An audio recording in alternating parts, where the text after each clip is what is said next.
สวัสดีครับผมร้านพลอยสายแอนติกนะครับผมรับเช่าพระนะครับผ้าใหม่ผ้าเก่าผมรับเช่าให้ราคาดีนะครับผม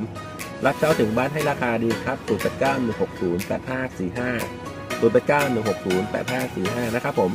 นะฮะพระใหม่นะครับพระกล่องนะครับผ้าเหรียญต่างๆที่เป็นพระใหม่นะครับขอเป็นจำนวนมากๆหน่อยนะครับผมถ้าเป็นพระใหม่นะครับถ้าผ้าเก่าก็ซื้อเป็นรายองค์นะครับนะฮะผ้าเก่าก็ให้ราคาดีผ้าใหม่ก็ให้ราคาดีนะครับผมรับเช่าถึงบ้านรับซื้อถึงบ้านนะครับผมรับซื้อนะครับรับซื้อเหล้าเก่านะครับกระเพาะปลาเก่านะครับเครื่องกระเบื้องเครื่องลายคามเครื่องเงินเข็มขัดเงินเข็มขัดหน้าเข็มขัดทองนะครับรับซื้อให้ราคาดีนะครับผม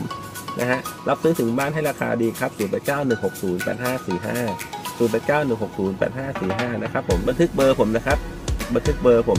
บันทึกเบอร์นี้นะครับแล้วก็จะขึ้นไลน์ทันทีเลยครับผมID ไลน์ผมก็2512 YOD นะครับผมรับซื้อถึงบ้านให้ราคาดีครับใกล้ไกลที่ไหนผมก็ไปนะครับเพียงแต่ส่งรูปมาทางไลน์ผมดูก่อนนะครับว่าเป็นพระอะไรนะครับผม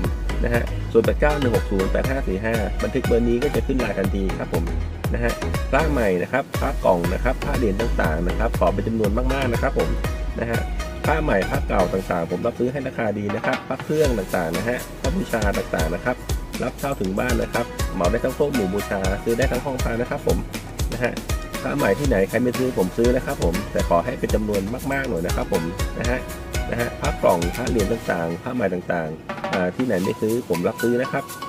แต่ต้องขอให้เป็นจำนวนมากๆหน่อยนะครับผมพระใหม่นะครับอยู่ที่ไหนก็ไปครับใกล้ไกลที่ไหนก็ไปครับ0891608545นะครับร้านพลอยสายแอนติกนะครับผมยินดีรับใช้และให้บริการนะครับโทรมาปรึกษากันก่อนก็ได้ครับผม0891608545นะครับผมขอบคุณนะครับสวัสดีครับ